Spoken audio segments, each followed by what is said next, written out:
Welcome into the Warzone Sports Network, and I am your host of the AFC North preview and prediction show here. We've accumulated all of this stuff, and if you watch the show regularly, normally I like to try to open up with a joke, but we're talking about the Bengals today, so... Hear me on the radio, coming to your locale. Got into the third round, better bring the smoke now. Step into the war zone. Step into the war zone. Step into the war zone. Step into the war zone. Step into the war zone. Step into the war zone. Friday night war zone. Friday night war zone. Step into the war zone. Step into the war zone. Step into the war zone. Step into the war zone. Step into the war zone. Step into the war zone. Friday night war zone. Friday night war zone. The music goes fast, huh? It does. It's like step into the wall down, like 2 cups of espresso coffee ready to go. Good morning. Honestly, it didn't even play on my side. It was just a black screen, and I was like, "Oh, great!" That was such a bad joke that it just ended cut our media out. I was just like, "Okay." One of these days, I really am going to sit down and write an opening joke for the top of the show. I only have one job. That's it. That's the one thing I do. Let's get into our AFC North predictions. This division is this. If I played football and I got to be in the NFL, I'd rather not be in the NFL than play in this division. Just the most gruesome hits over time. I would retire. I'd grab a clipboard and I would sit on the sidelines. But yeah, I'm ready to get into this. We got 4 teams. We got MVP candidates in this division. I'm talking about my boy Baker Mayfield. We're starting with the Cincinnati Bengals. You want to get into that, Mike? Let's do it. We got our additions and departures for the Cincinnati Bengals this year. Starting off with some departures, they got rid of some of their veteran leadership and, A.J. Green, an all-time Bengal great for them over the past, decade, longer. Willie Jackson, one of the better cornerbacks that they had last year, probably their best cornerback last year, is heading to Washington. Carl Lawson is going to New York to join Alex Robson in the New York Jets. Carl Lawson's just been kind of slightly above average pass rusher, but we're really looking at him taking leaps in future years, so that might be a big loss to the Bengals defensive line. And then John Ross, just the guy that never found his footing in Cincinnati, is heading to New York. Now let's talk about some of these key additions. The Bengals had a busy offseason, and they picked up John Johnson III from the Los Angeles Rams, a big part of their number 1 defense last year. And then also from the Los Angeles Rams, Troy Hill had a breakout year last year. These 2 acquisitions coming into Cincinnati, or not Cincinnati. Yeah. I was just going to say, I think that you're reading the Browns one. They got it says Bengals. Oh, this is a save. This is an error. Let me see the Browns one. Well, Way to go. I think one job, Mike. One job. Yeah, I don't know what happened. I think the Browns graphic saved over the Bengals file. That's how bad the Bengals are that we don't even care about them. That we're not even going to give them their own little graphic. Anyways, these other guys they actually did add, though. Trey Hendrickson is actually a Bengal. Mike Hilton's coming in to help out at the slot. Riley Reif was their only really big offensive line acquisition. And Jamar Chase, who obviously was their first-round pick in the draft this year. So as you can see at the Warzone Sports Network, we're trying to help out the Bengals. We're trying to add and make the additions that they were incapable of doing. And the one thing that sticks out to me with the Bengals is that I love Jamar Chase. Don't get me wrong. He can play football, right? You got to protect Joe. The last time we saw him, he was separated from his leg almost. I want to see this kid be upright, and I thought they already had 2 nice weapons. So I was a little confused by that this offseason. But they did get an offensive lineman, I believe, in the 2nd or 3rd round, so maybe that he'll turn out to something. Robson, what are you thinking about these Bengals? Thinking the exact same thing, Tony. They got a great wide receiver in Jamar Chase, who I think is going to be very, very good. But how effective can he be if Joe Burrow's on his booty hind sitting on the turf the whole game? He's not going to be effective at all. I understand Jamar Chase, Joe Burrow from LSU, great connection there. But you had Penei Sewell, who, in my opinion, in the 2021 draft, was probably the most surefire prospect in it. He's going to be a stud no matter where he was going because he is that physical of a force. But now he's in Detroit, and you get – who is this Riley Reif guy? Was that his name? I don't even know who the heck that guy is. Just like the Taheen situation. I don't even know who the hell that is. So I'm really concerned about the Bengals screwing up Joe Burrow bad because I like Joe Burrow. He proved me wrong last season in the little bit I saw of him. He looked really, really good. But now he's still playing with the bad offensive line and now a bad knee. So I'm really concerned about the Bengals. Are they going to screw up Joe Burrow? I'm adding booty hand to my impression next time it goes out there. Joe, I look forward to I was like, how am I going to follow up Booty Hind? booty hand. Get down on his Booty Hind. The Bengals, when you look at them, they're not as bad as we think. I think it comes down to coaching. I'm not happy with Zach Taylor. I don't like Zach Taylor. I think he might be one of the worst coaches in the league. But when you give him these weapons, you hope that he can put it together. And I'm not high on Joe Mixon, not high on the offense at all. You guys could be happy that they got Jamar Chase. But like you said, it comes down to the offensive line that they don't have. And then you look at defense and go, ooh. So I just want to hurry up and get past the Bengals so we can actually start talking about some good teams. I just want to jump in real quick, Mike, before we go to you and say that they had Marvin Lewis, who's a good coach who came from a good system in Baltimore, I believe. Like, I think it's a little more on ownership.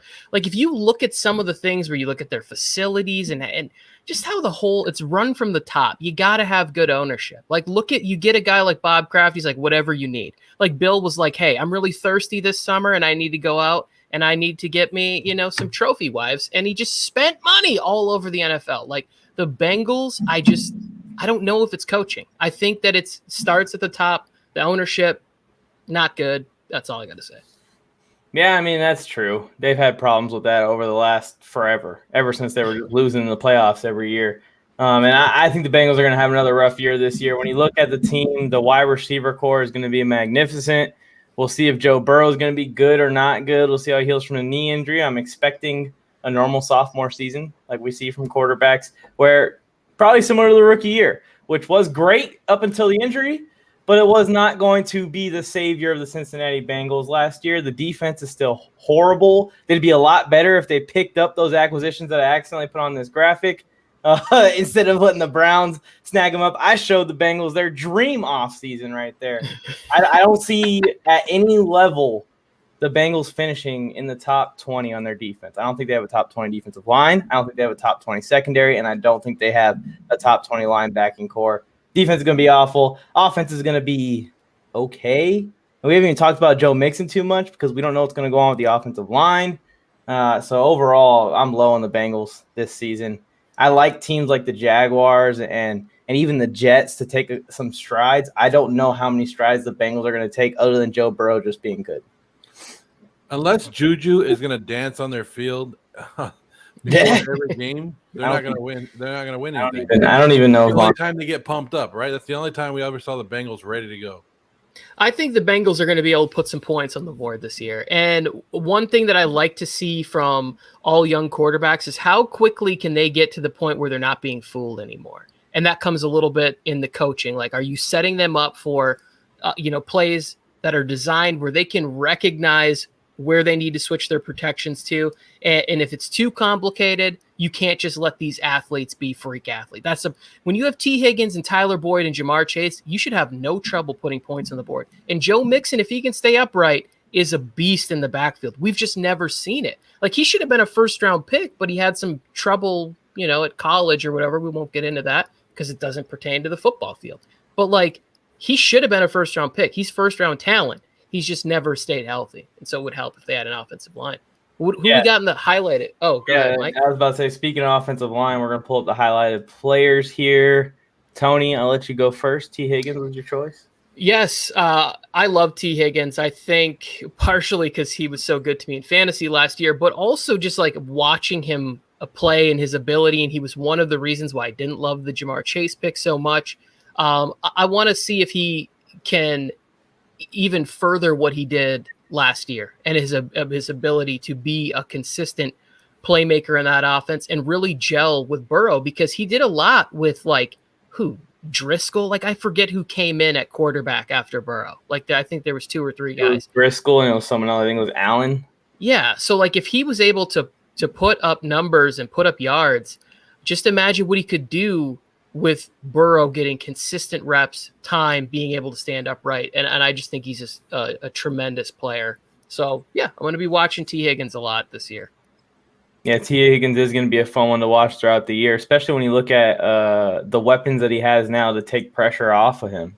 He's going to see a lot of one-on-one coverage because you got to cover Tyler Boyd. You cannot leave him in one-on-one as much. I went with Riley Reif just because this is probably their most important acquisition that they need to work out this offseason. If this acquisition does not work out and Riley Reif is a bust for them, they're screwed again. And it's going to be the same offensive line as last year. I think they're banking on his veteran leadership to kind of improve the play of those around him because they did not make too many other big moves to improve the terrible offensive line that they rolled out last year. Hopefully he can teach Jonah Williams a few things and they can find out whether they're moving on next year from him. That's really why I don't think they drafted Sewell. They have too much faith in Jonah Williams. So I picked Reif just because I think that he is their most important acquisition this offseason. Joe, Sam Hubbard, right? Sam Hubbard. That's who I went with. Sam Hubbard, the defensive end, number 94. He's on the this year they brought in Trey Hendricks from the New Orleans Saints. So he could be on the opposite side of him. But Sam Hubbard had a great 2009 season, 8.5 sacks, and then last year dropped, right? He went down to 2 sacks. The defense struggled a little bit. I think getting him paired up with another great defensive end is going to help him come back and book in that offensive line. So hopefully he can return to the form because that's what they're waiting for. That's what they need. They need a great defensive line and somebody to put pressure on these quarterbacks, especially in this division where you have, a Lamar Jackson, you have Big Ben, and you have the Baker Mayfield. So he's going to have to put pressure on these offenses and get some more sacks, and that's who I'm keying in on that defensive line basically, and Sam Hubbard. Baker Mayfield MVP. Alex Robson. We'll ignore that little whisper that we heard in our ear about Baker Mayfield and MVP. Baker Mayfield. Belong in the same sentence, but we'll move on to your choice, rookie wide receiver. Give us that college football fandom, Alex. I was getting ready to say, which one of us really watches college football and is probably far too addicted to it? Jamar Chase is my pick. Why do I say Jamar Chase? Because for the value they got out of him, they got him at 5th overall with the guy I mentioned, Penei Sewell, on the board, still a generational type offensive line talent. I need to see Jamar Chase be a game changer from minute 1. I have to see that for the Bengals to rationalize this pick. Because if he does not produce right away, if he starts to struggle with one-on-one coverage, some of these big-bodied NFL corners start harassing him and making him kind of look small, which I don't think is an issue for him, but I'm just saying, if that's what it starts to look like, then this is going to be a very, very bad pick by the Cincinnati Bengals, especially because Penei Sewell is going to rip it up at Detroit and do everything in his power to protect Jared Goff or whoever the hell is going to be playing quarterback for them. So Jamar Chase, produce immediately. Doesn't have to necessarily result in the Bengals winning a lot of games because of him. But I'm just saying I have to see true wide receiver 1 production right away from him for the Bengals to say, hey, this was a good pick. I love it, Alex. I love it. Sorry, Tony, to cut you off. And I was just going to say, because I was on this little take that I was kind of putting out that I thought Jamar Chase was going to be the wide receiver 1 by the end of the year this year. I've eased back a little bit because I've studied a little bit more on T. Higgins, and I've realized he's a lot better than I originally thought he was. But I still think Jamar Chase has potential to be top 5 wide receiver 2 in the NFL in years to come. I really, really am high on Jamar Chase. Wait, you think he's going to be a wide receiver 2 in the NFL? I mean, if T. Higgins continues to progress the way he is, what's he going to do? Is he going to jump T. Higgins? I'm just going to say this right now. If he becomes a wide receiver 2, move the team to Alaska. Because that is a horrible play. If they could not get you mean to tell me they leave a generational talent, offensive lineman and Penei Sewell to get that guy to protect Joe Burrow, who has the potential to be a franchise quarterback possibly, for a wide receiver 2? You guys are dramatic as hell. All I'm saying is that T. Higgins is going to be better. That's all I'm saying. Julio Jones is a wide receiver 2 in the NFL right now. After a Hall of Fame career, though, he was what I think we're getting at, and I can't believe I'm about to agree with Robson on something, but Jamar Chase was used as a top 6 pick. That's a big deal. T. Higgins wasn't a top 6 pick. So I think my expectations for Chase are to be the 1 and for Higgins to be the 2. So, like, yes, in year one, I'm fine with because Higgins has the experience. He's already played there, and he has great pedigree. Clemson, I believe, or whatever. Like, he comes from a great place. He knows what he's doing. But if Chase in 4 years is behind T. Higgins, I would be like, that wasn't a good pick. It was a good pick and not a great pick. Well, Tony, I got bad news. He's going to be behind T. Higgins in 4 years. Okay. Well, Or he's going to be leaving the team. One of the two. So Hell, bring him on the Jets. Him and Zach Wilson be a fun duo to watch. Zach Wilson ain't going to be the QB1 of the Jets in 4 years either. Let's move on. We ain't talking that. Cleveland. All right, Brian Bolster. We traveling to Cleveland. Salty. We're going to Cleveland. Dog pone. All right. I don't know what they do in Cleveland. I just thought it'd be annoying. The Browns got to be hyped. The Browns fans got to be hyped because there's hope. And there's an actual graphic with the actual right people on it. So here we go. We got our key departures for the Browns. Olivier Vernon still not signed anywhere. Don't know if he's going to retire or what's going to happen with him. Injuries have really hurt his career a ton. And then they got Larry Ogunjobi. I think I said it right. Anyone want to take a try? He's been a long time Cleveland Brown. He's leaving the team, heading to Cincinnati to help out the Bengals. Sheldon Richardson leaving the team, going to Minnesota. He's quietly becoming a journeyman in the NFL from what he was before. And then Carl Joseph just ruined the rest of his career by heading to Las Vegas. And we got some key additions, and John Johnson did, in fact, go to the Cleveland Browns and not Cincinnati Bengals. And Troy Hill, that duo's coming over from the Rams. They were a big part of that defense last year. They picked up Anthony Walker, young, promising linebacker from the Colts. So we'll see how he does. I believe he's switching his number to number 4, and he's going to be a guy that's going to play a lot of linebacker for them this year. JOK, obviously, draft pick slid to them. Everyone thinking that was a first-round pick, and he slid all the way down to the Cleveland Browns, I think in the middle of the second round even, or late second round. So they got him. Greg Newsom's coming in, another DB added to this secondary. And Anthony Short, just wanted to give him a mention because I know that he's going to be doing some special teams work for Cleveland in 2021. Cleveland Browns. Just even looking at that, I feel like what I'm about to say is I think that the Cleveland Browns are going to be in the Super Bowl. That is my prediction for them. It does not reflect when you see my record prediction necessarily because I think that the beginning of the year is a little tougher for them. But even when I was looking at the key additions, like they drafted Newsome, he's not even listed as a starter on the depth chart because they have Ward and Greedy Williams. Like that's how much depth they have at that position. They went out and got kind of strength in the middle of the defense, which is what I absolutely love. And they can run the football. So like this Cleveland Browns team comes down to one thing, and that's Baker Mayfield. And can he be consistent? Can he make the big throws when he needs to and not make the bad mistakes? Because he's even got weapons like Higgins has nice games there, and Juice is always consistent, has been everywhere. And then he's got, I don't know if Njoku's still on the team or not, but he's got him and Hooper. Like this team is loaded all around the ball. So I absolutely love the Cleveland Browns and their prospects this year. Did you say Super Bowl? You didn't say a damn thing about OBJ either. Oh, no. About the Super Bowl? Because OBJ is icing on the cake for me. Like, okay. Yeah, it's Washed. Yeah, it's whether he's still the same person that we fell in love with the one-handed catch and whatever else. Like, if he is also good, like that's just on another level of talent on this football team. To me, the most talented roster maybe in the NFL. Like them, the Chiefs, the Bucks.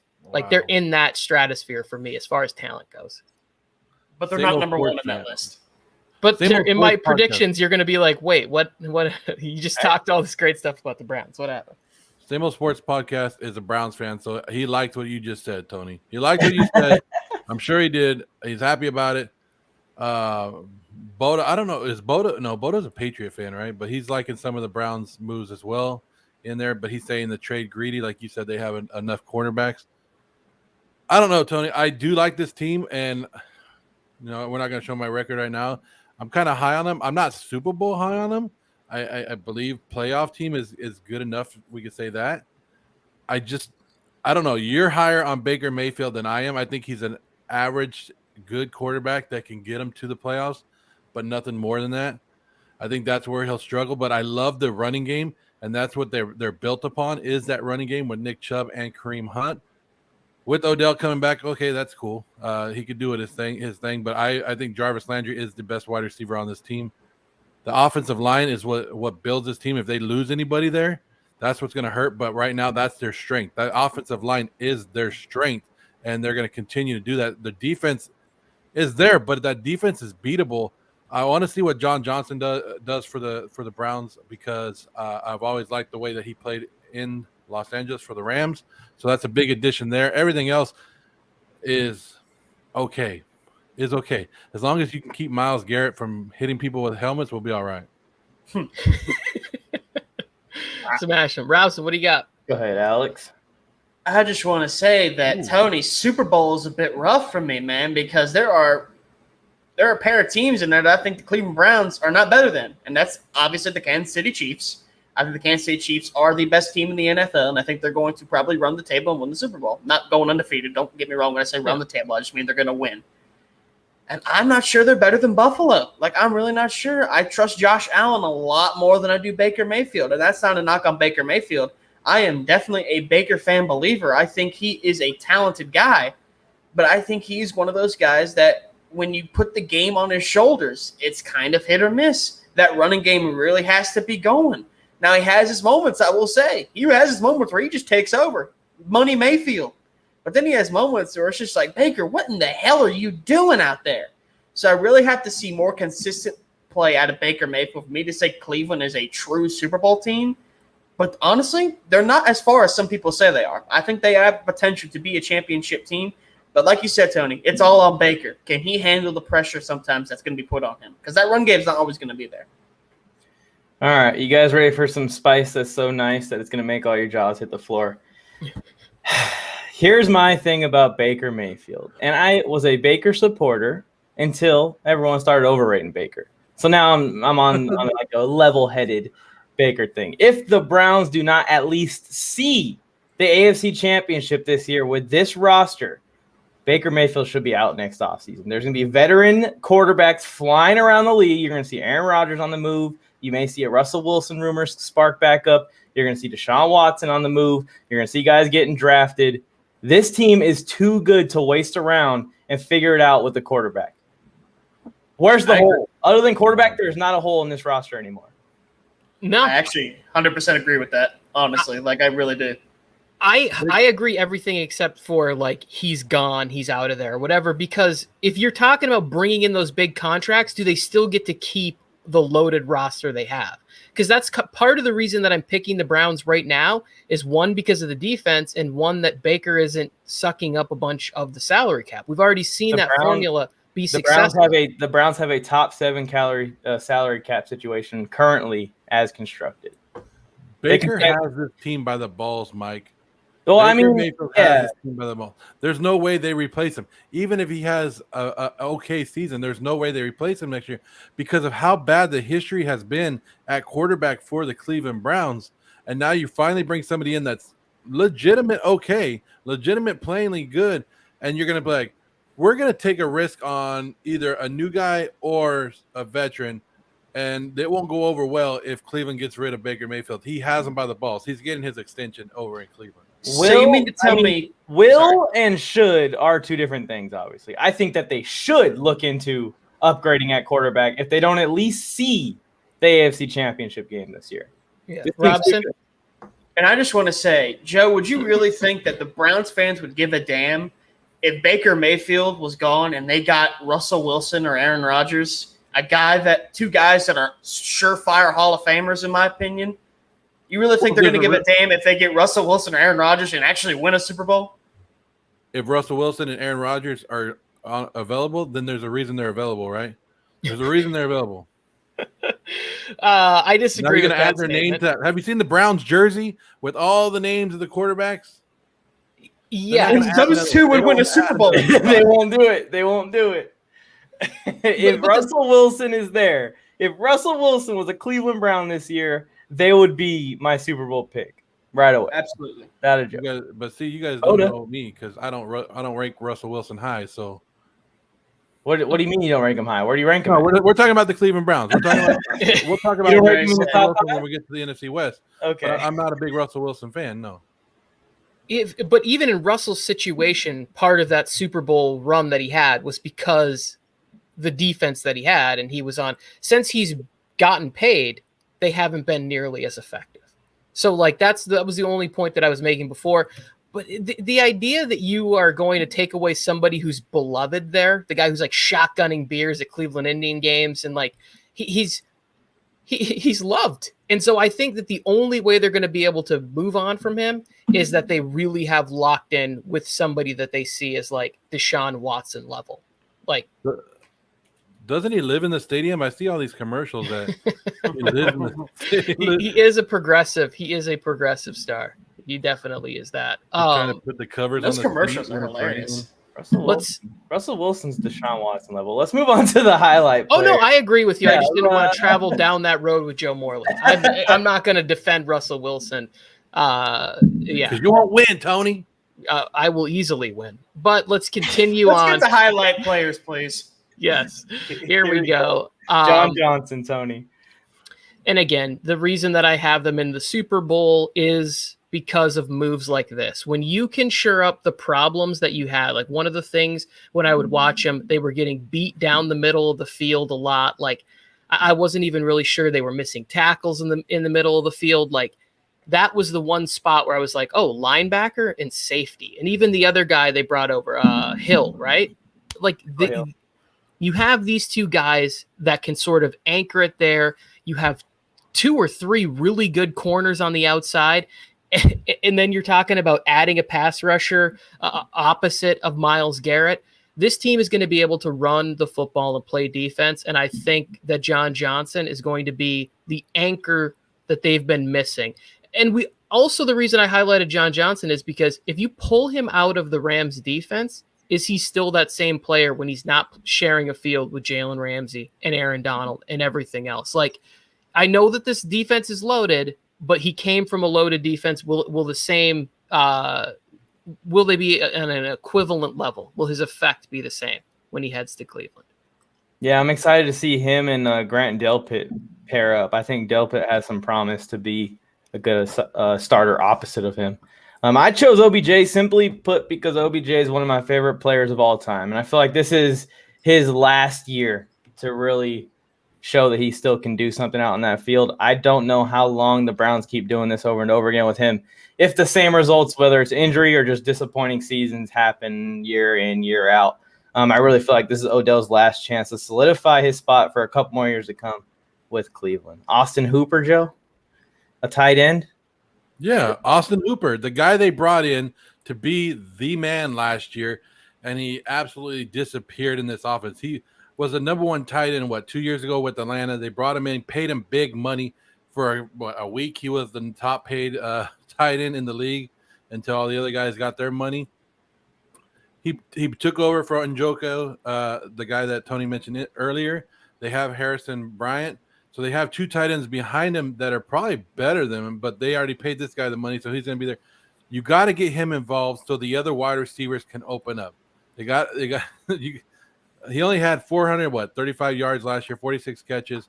And if you want Odell to open up, you want Jarvis Landry to open up, you want Higgins to open up, this is the guy that you need to feed. Feed that young Baker Mayfield. I still call him a young quarterback because he still is. He needs to feed this tight end and get some touchdowns out of that along with the running game. So Austin Hooper is the guy that I'm looking for to make it a balanced attack. I'm ready for this Jadeveon Clowney take. I hope you are. Jadeveon Clowney, former first overall pick out of South Carolina. He had a grand total, gentlemen, of 0 sacks last year. An athletic freak like that having 0 sacks is absurd. But then again, on that Tennessee Titans defensive line, he was probably the only player really worth a damn. So he was seeing a lot of double teams, and sometimes I've seen even triple teams watching some tape of him. But now that's not going to be an issue because now he's got Myles Garrett on the other side of him. I need to see a bounce back year from Jadeveon Clowney big time to show that he was still a talented player. No denying the athleticism and the potential of Jadeveon Clowney, But 0 sacks is unacceptable. I do not care what the situation is. So this year, I am seeing Jadeveon Clowney get a few sacks. I'm thinking like 5+ for me to think that he truly still has it left in the NFL. And honestly, he's going to be an anchor on that defense too, because Myles Garrett's going to see a lot of pressure. If they're not going to get any pressure from anywhere else, including Jadeveon Clowney, that could be a big issue for them. So Clowney needs to step up and recover after a horrible season last year. Yeah, and I think we've also seen him kind of be a little disappointing when he was playing opposite of J.J. Watt in Houston. Like, just kind of overall, he's been underwhelming to what we thought. You know, we saw, again, show me all the highlights you want coming out of college. It's just, it won't matter. Did have the greatest hit of all time, though. Oh, my God. I'm sure he, like you said, he is freakishly athletic, which is what you want. For whatever reason, it's just not added up to that. Here's the thing. You look at him standing next to Reggie White and you'd be like, well, I'm taking Jadeveon Clowney because, you know, White's got a little gut, little flopped over the edge of his pants or whatever. It looks like he's out of gas. He would lift any human being in front of him and just throw them. And I don't see that kind of power and force. He relies on speed. And these tackles now are just so good. Their footwork is so fantastic. They get out of their stance so quickly.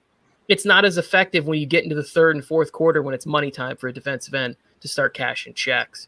All right, Cleveland Browns going to the Super Bowl. It's decided. Let's go ahead and take a look at what is left of the Pittsburgh Steelers. Is that right? Did I hit that right? And we were going to go Ravens next, but we'll go Steelers. My bad. Okay. We're already here. We're already here. Here's the Steelers. Key departures, key additions, and you're seeing a little bit of a heavy stack on one of these compared to the other. And it's reason for concern for Steelers fans and Steelers doubters. Anyways, they lost James Conner, been a starting running back for the last couple of years, went to Arizona.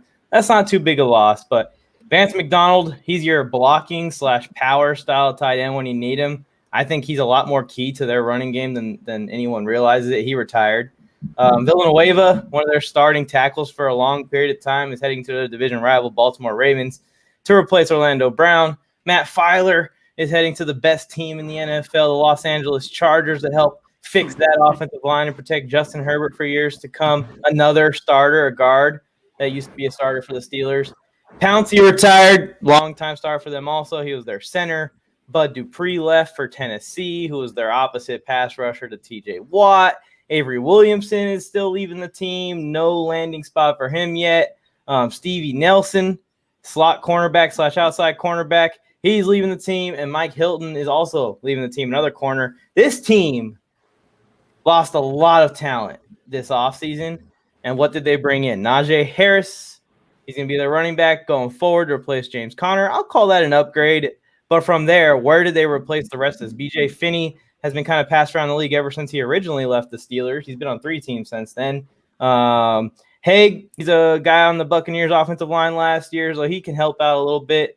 And then Pat Freiermuth was another pick that they had, tight end, to add to Eric Ebron in this offense. Are you guys concerned with how top-heavy the talent is leaving versus the talent that they had incoming this season? Yes, I am. And Mike, we've talked about this several times, like you and I, where we have predicted the demise, and then Mike Tomlin always seems to find a way, even with quarterbacks that shouldn't necessarily be in the NFL. They should be doing segments with Dan Orlovsky. He was able to get to an 8-8 record with them. I do think that there's a little bit of like, let's do this for Ben going on here, and let's try and pile this together for one more time. But when you look at all that they lost, there's just so many question marks right now going on with this team that I look at it, I'm like, I just don't see how this flies. Not in this division, not with a quarterback that is that old and kind of really relied on just being able to just getting smashed in the mouth, getting up and going back out there. I don't know if he can continue to do that now in a 17-game schedule. I agree because, but you mentioned, Tony, doing it for Big Ben. That's what they want to do. I don't know if Big Ben wants to do it with Big Ben. I feel like he's just done. Like for several years that we have heard the rumors of him just wanting to retire. Like he's just done with football. I'm like, what the hell is that? That's the guy that's going to be leading your team? That's your quarterback? And I know Big Ben's been solid the past couple of years, but you can see it. He's just done, in my opinion. And that's a shame to say because Big Ben was one of those guys when I first started getting into football. He was one of the better quarterbacks in the NFL. But, I mean, was he 39, 40 years old now? He's an old man. Break out the crutch. Like, he's old. Like, he cannot – I'm sorry, Pittsburgh. You had your time in the sun, but I think it's now officially over. I think this is the year where we see the demise of it, in my opinion. Haskins. Okay, Joe. You just brought up the name Haskins. That is the guy who's going to save this season right here. You're going to see it on Thursday night. We're going to be here on Thursday night. We'll be live watching the Hall of Fame game, and Haskins is going to be there dominating. This guy they're turning around in Pittsburgh to take over for Big Ben. You're going to be all right. Big Ben still has a little bit left. He's going to get the ball to this great wide receiving core. They have two great tight ends now. It's going to be okay. Stop sleeping on the Steelers. Mike Tomlin's not going to allow them to fall, not going to allow them to drop. He brings in players that win games no matter what. Najee Harris is finally going to get this team had the worst 32nd ranked rushing offense last year and still made the playoffs. Still went 11-0 before they dropped everything else. You remember that, right? They started 11-0 last year. And what happened of it? What did they do with that 11-0 start? They lost to the Browns in the playoffs. They also had the number one defense through those 11 weeks, and it was the number one defense by a very wide margin. They lost 75% of their cornerback room this offseason, and the majority of the contributors to that secondary being great and Mike Hilton and Steven Nelson leaving the team. I don't see the defense being top 5. No. And call it a hot take, I don't see the defense being top 5. You don't see being a top 5? No, I don't. You don't see this I'm high on Minka, TJ Watt, the rest of it. Melvin Ingram. I mean, like, what did they bring in to improve and to replace what they lost?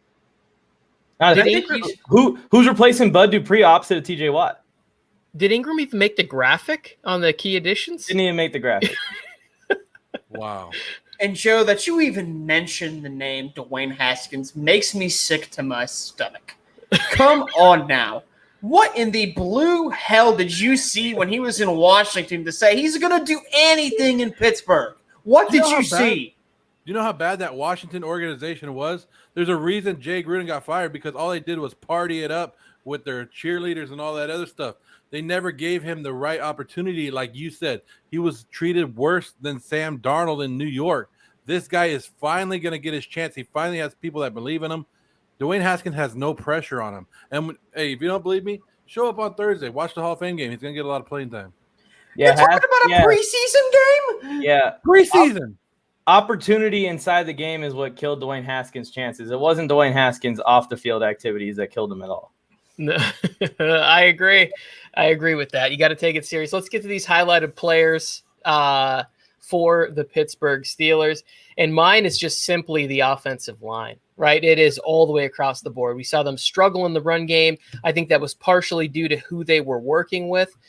So they go out and they get Najee Harris, great addition.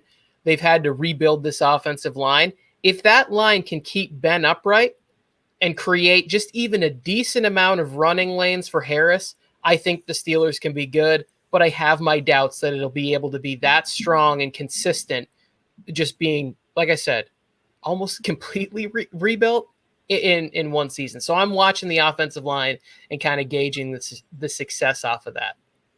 I was reading into some Steelers beat writers and everything. They don't even know who their offensive line is. So I just threw a random guy wearing a Steelers uniform that's big on the graphic because I have no idea who's playing on this offensive line, who's going to be the leader of this offensive line. They took out everyone. They either retired or left the team. And you said they had the 32nd ranked run offense last year. How is that going to improve? I know Najee Harris is phenomenal, and you guys are going to talk about him, and I agree that he's phenomenal. There's only so much you can do. I chose Devin Bush because when it comes to this defense, him coming back and being healthy for this defense is the reason they were 11-0. When he left, it was a severe drop-off on that side of the ball. And once the defense wasn't number 1 overall anymore, the team was no longer good, and they couldn't win a game. It wasn't like they were in close games and they went 500 to close the season. They lost 5 consecutive games, 3 of which were to divisional opponents after Devin Bush exited the field. So this defense is centered around him, and him being in there is going to be a key for them this year if they want any chance at being successful and living up to Jose Morley's take. Go ahead, Joe. Najee Harris and how he's going to make them the 30th ranked rush offense this year. I don't get how you. I don't get it. I don't get how you guys are talking bad about the Pittsburgh Steelers and the history that they've provided. And with Coach Mike Tomlin's still there, he hasn't left. Talk about your highlight player, Joe. Who's my highlight player? Najee Harris, Yeah. one of the best running backs to come out of this draft. Somebody who's going to he's saying he's going to be better than Le'Veon Bell was for the Steelers. He's going to catch the ball out of the backfield. He's going to run the ball. He's going to do everything they ask him to do. He wants to turn it around. He's going to help Big Ben just take a little bit of pressure off. They got a new offensive coordinator in there that knows he's going to balance the attack. But come on. Nobody's going to stop this offense. This offense is good no matter what that offensive line is. Big Ben doesn't go down. He doesn't go down no matter what. If he's taking the hits or not, he's not going to go down. And if he does, then you bring in Dwayne Haskins. It doesn't matter. Mike, I'm still upset that you said this isn't going to be a top 5 defense. This is crazy. If this turns out to be a Suns type thing for Joe Morley, it's going to be the worst season ever. I don't see it. Trust me, I don't see it. I'm just saying, like, okay, Robson. I will disappear off the face of the earth. That happens. But I also went with Najee Harris, the running back out of Alabama, or as I like to call him, after what he did to my Gators in the SEC championship game, just a dominator.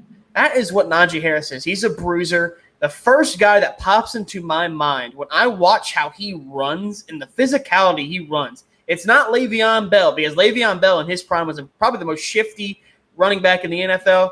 Najee Harris will just run the ball down your damn throat and not give a crap about you.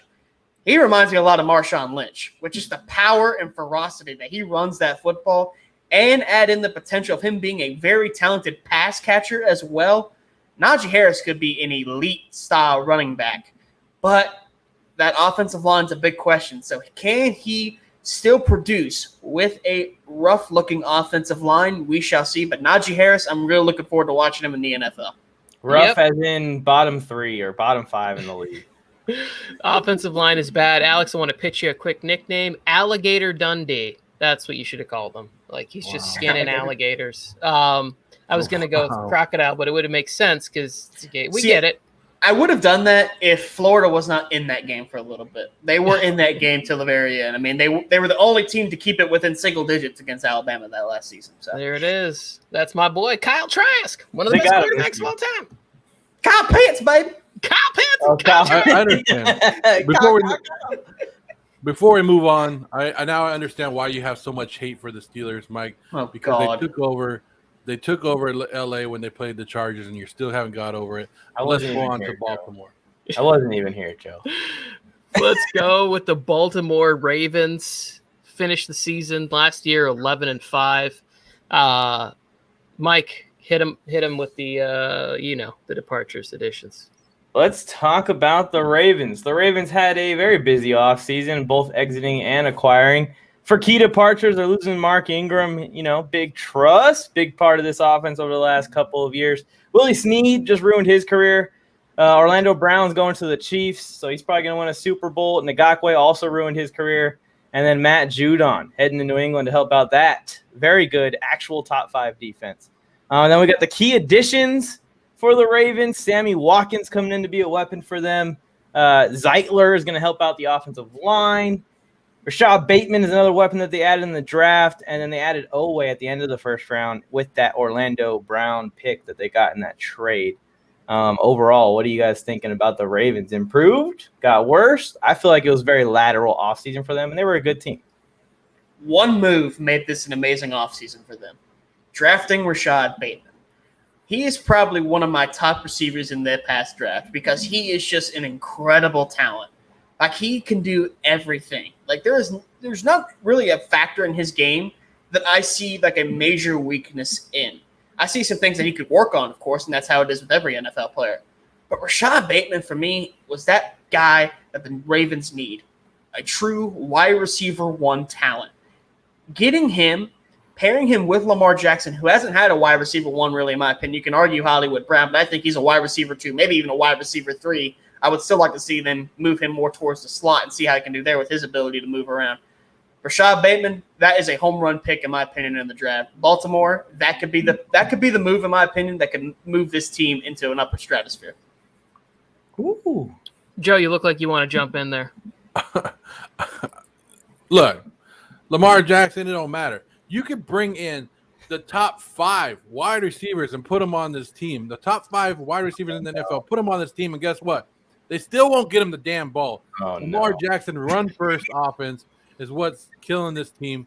They're not great. They might get J.K. Dobbins going, but they got him going last year late if they can get it. What, you're happy about Sammy Watkins and Rashad Bateman? That's what you're happy about? As Mark Andrews this year, this offensive line is freaking horrible. Ronnie Staley's still out. They drafted Cleveland. He's out. You brought in Zeitler or whatever you said his name. He's hurt.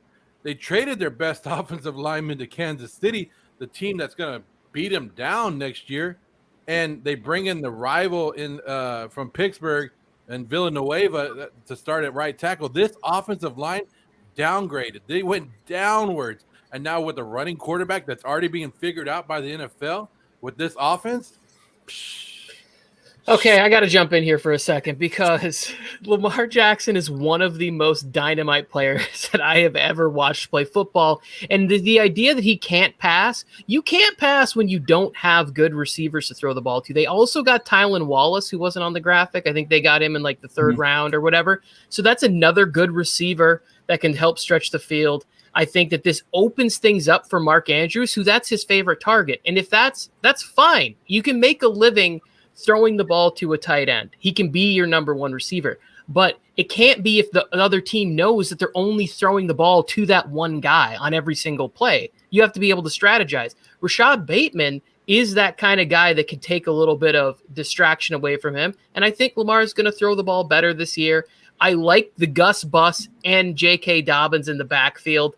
And the defense it's going to be good. It's just who they are. It's built into their DNA. Like Ray Lewis, if they are playing bad, will come in and shimmy and give you one of those bone-chilling speeches in the locker room. If they are even 15th ranked in the NFL, he will come in there and summon the power of the dance. People.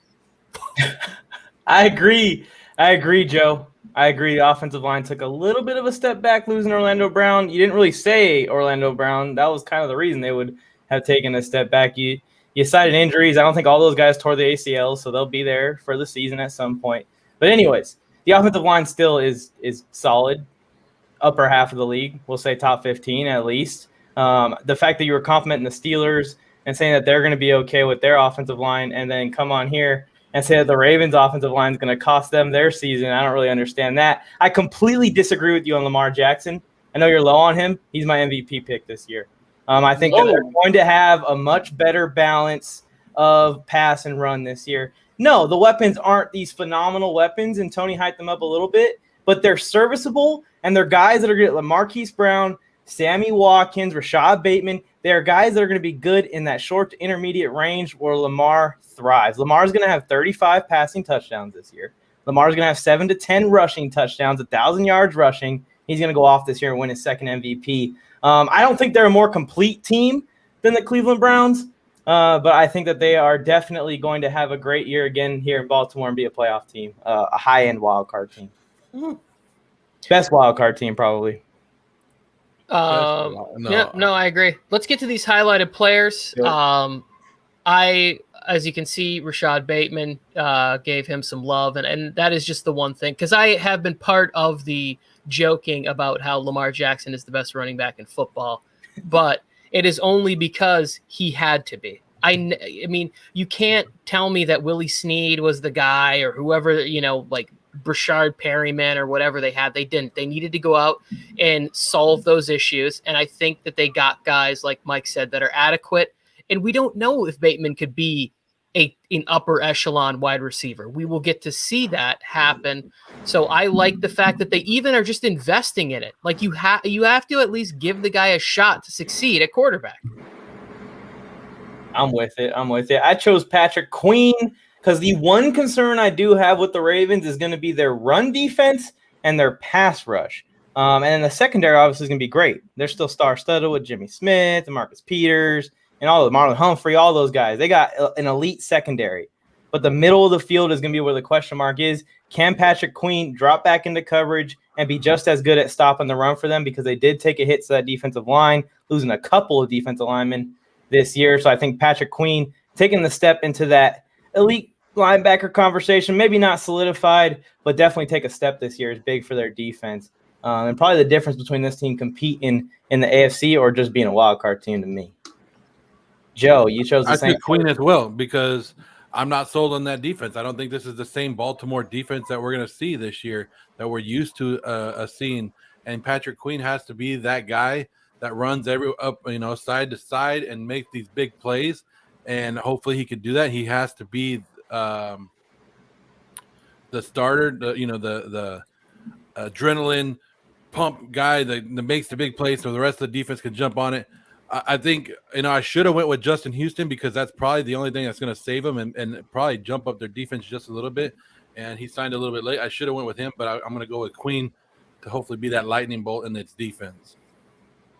Well, we're talking lightning. Why not talk about J.K. Dobbins, a guy that I adored coming out of Ohio State and love in the NFL. Now, it was really a coin flip for me between J.K. Dobbins and Rashad Bateman, but I knew I was going to already talk about Rashad Bateman, how much I like him coming out of Minnesota. So I decided to go with J.K. Dobbins because we saw him, I think, at really high potential last season near the end of it. He was running strong, running well, was doing everything that you want to see out of a running back one. I'm looking for that to become status quo for him. I'm looking for that to become regular for him. Catching balls out of the backfield, making it easy on Lamar Jackson to get some yardage. It's just check downs. Tom Brady made a living out of check downs. That's what he does. Now, you also add in the factor that he is an amazing runner, can also take Lamar Jackson pressure off of him that way. Lamar Jackson doesn't have to be running back one. He can be quarterback as well. J.K. Dobbins, if he is a consistent running back, I think we were talking about one of the better running backs in the NFL in terms of all-around talent. J.K. Dobbins, love him. I hope so. I like him too, and I hope that we can be there. Let's get into our actual predictions, overall predictions for teams in this division. Mike, if you want to throw that graphic up, I will start. Try to give you the skinny real quick on what I was thinking. So I have – okay, there's a mistake in here, but doesn't matter. I will correct it. Ravens are at 12-5 because – I believe they win this division because Lamar Jackson is the most he's so dynamic. He's going to win regular season games, not on his own, but where he's just like putting people to sleep in the first quarter. I think I think also that with Baltimore, I have them finishing at 11-6, so that the here's the thing. Teams that have to play with expectation, I fear for that a little bit, but I do think there's enough talent for that to go elsewhere. I think I have the Steelers finishing at 8-9, which is a losing season, not good. 9-8. I'll go with that. 8-9, 9-8. They're right there hovering around that mark. And then I am going to give the Bengals 5 wins. I'm not sure where they come when I look at the schedule, but I was teetering between 3 and 5 wins. I think they'll squeak some stuff out offensively. They'll have a couple of games where they just click.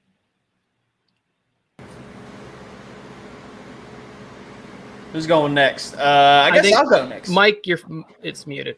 Sorry, I'll go next. I got the Browns at 13-4, winning the division. I just think, like I said, this roster is too good, too complete, and if they fall short of anything like this, if they don't win at least 12 games, then Baker Mayfield is the reason. And that's the only thing I could see being the reason other than just a straight injury plague. Knock on wood. Let's hope that doesn't happen to him. I got the Ravens coming in a close second at 12-5. And like I said, I think this Ravens team is going to be on the level of some of the division winners as a wild card playing in round 1. Steelers taking a step back this year, 7-10. I tried my hardest to sit and look at the schedule and say, hey, the Steelers are still going to be above 500. I tried my hardest, but I can't do it. And I got the Bengals winning 4 games, so just one less than you, Tony. I'm thinking similar to you. Yeah. Joe? You can see it right there on the board. The Ravens are going to take a step back. The Ravens are the team that's taking the step back in the division, not the Steelers. The Steelers are going to be right there. I got them at 10-7. The Ravens have taken a step back. Last year, they took a step back from that MVP. Oh, Lamar Jackson's the greatest player in the league. Took a step back last year. They're going to take a step back this year. So another little 2 games down. They might even miss the playoffs. This 9 might get them in, but I don't see them there. Like I told you, the offense and the defense both don't look as great. I'm not happy about Greg Roman taking his offense into the 3rd year. So, and you guys are crazy. Mike Tomlin's never had a losing season, and you guys are all predicting it. You guys are all predicting Mike Tomlin's first losing season. I don't even know why I picked the Browns to be this good, but somebody has to win that division, right? Somebody has to put up some wins. So I'm going to give it to the Browns. I didn't go that bad on the Bengals. I give them 5 wins. Yeah.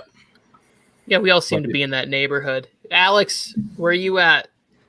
Alrighty, let's go ahead and jump in. I'll start from the top. I got the Ravens winning the division. I seem to be the only one thinking the Ravens are going to win it. Everybody's on the Browns hype train. I am not, because it's still the Cleveland Browns, ladies and gentlemen. Until I see reason to believe so, I will not pick the Browns to win a damn thing. I still got them going 11-6, though. I think it'll be a very, very good 11-6. I think they're going to be in every single game they play, even in the ones they lose. But I think the Browns, they're going to beat every team they should, but they're going to lose to the teams that they need to beat an elite team. So I got the Browns at 11-6, Ravens at 12-5. Steelers, 6-11, the lowest mark of anybody here. I don't see it this year, ladies and gentlemen. I see Mike Tomlin having his first losing season. That's the first time for everything, Joe Morley Sports. So I think 6-11 will be the record this year for the Steelers, and I think this will be the final year we see Big Ben playing in the NFL. And I actually had the Bengals at 4-13. Mike, you did a little mess up there, but it's okay. We're being generous, giving the Bengals one extra win. But the Bengals, I just think that offensive line is going to be their downfall. Still, I think Joe Burrow will be lucky if he does not get sacked probably close to 30, 40, maybe even 50 times this season. He's going to have a rough year trying to stay upright. So I got the Bengals being the dud in that division. The dud. It is crazy to see that graphic there with the Cleveland Browns as the overall projected winner of the AFC North. And I think that we're going to see a lot of predictions like that. I mean, this happened a couple of years ago when they were on Hard Knocks, and all of a sudden the Browns are going to be a playoff. The Browns are very easy. They can get momentum behind them for people to root and to cheer for them. It's going to be this is a fun division to watch and keep an eye on, because you have the old guard and the Steelers, and they have the Super Bowls, with Roethlisberger, Tomlin. It's there. But these younger, hungrier players, they're here. It's going to be a good, fun, competitive division. And then to see if the Bengals can just keep Joe Burrow upright. Like, the guy was sacked more than anybody else through the first 6 games, and that resulted in carnage for him to end the season. So just want to see him upright, want to see a healthy season. Anything else you guys want to add in the final minute 30 seconds here of the show? Joe Morley woke up and chose violence. I'm just saying. He woke up and chose wrong. Come out and say it. You guys are thinking it, but you don't want to come out and be the one that goes against Lamar Jackson. I'll do it. I'll be the guy that goes against Lamar Jackson. MVP. Get that out of here, Mike. I can already tell how you and Alex Robinson, or Robson, I said Robinson. Pronounce it right. How you and Robson care about football. You guys' football opinions are already trash as it is with the Chargers and the Jets. And then now you come after and you want to talk about the Steelers. You want to drag the Steelers down with you. It's horrible. Says the Raiders fan. I was just going to say, what the fuck? I got nothing to say, Joe. I sat here and listened to Joe talk for 30 minutes about how the Raiders were like a 14-3 team last night. You're right. Lamar wasn't going to put up 35 touchdowns, 9 interceptions, and 10 rushing touchdowns until he got COVID last year. He was falling off the cliff last year. He sucked. So just say, week 1, L. Nope. Week 1, blowout win. There'll be no fans left in attendance and wearing black and white. I love it. This division is going to be just as heated as this debate was. Do we have Into the Crosshairs coming on tonight after this? No, we do not. Okay, we are done with programming for the rest of the night. If you are new here, please hit that subscribe button. If you're on Twitter, follow us there, Facebook, all that good fun stuff. We appreciate you. Our next preview show is what? We're going to be doing the AFC West on Thursday night. No, we're not doing it Thursday night. What night are we doing it? Thursday night is the Hall of Fame game. We'll be doing a watch party for the Hall of Fame game. Maybe Friday night. In here to watch Joe's guy, Dwayne Haskins, the savior of his 10-7 Steelers this year, is what he has said. I just read. Mason Rudolph starts the game. Dwayne Haskins coming in middle of the first quarter, first half. And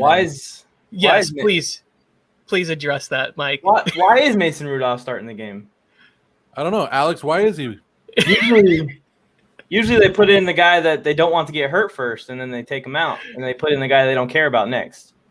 I don't think you watch a lot of football, but it's all right. Joe's savior is coming off the bench behind Take This Helmet, Mason Rudolph. Get your dollar bills ready for Haskins, all right? He's coming in. I love it. You did that man dirty. Go ahead. All right, who's cute? Anybody got the music queued up? Let's get out of here. Everybody enjoy their evening. I was going to say one last thing. We on the radio, coming to your locale. Got into the third round, better bring the smoke now. Step into the war zone. Step into the war zone. Step into the war zone.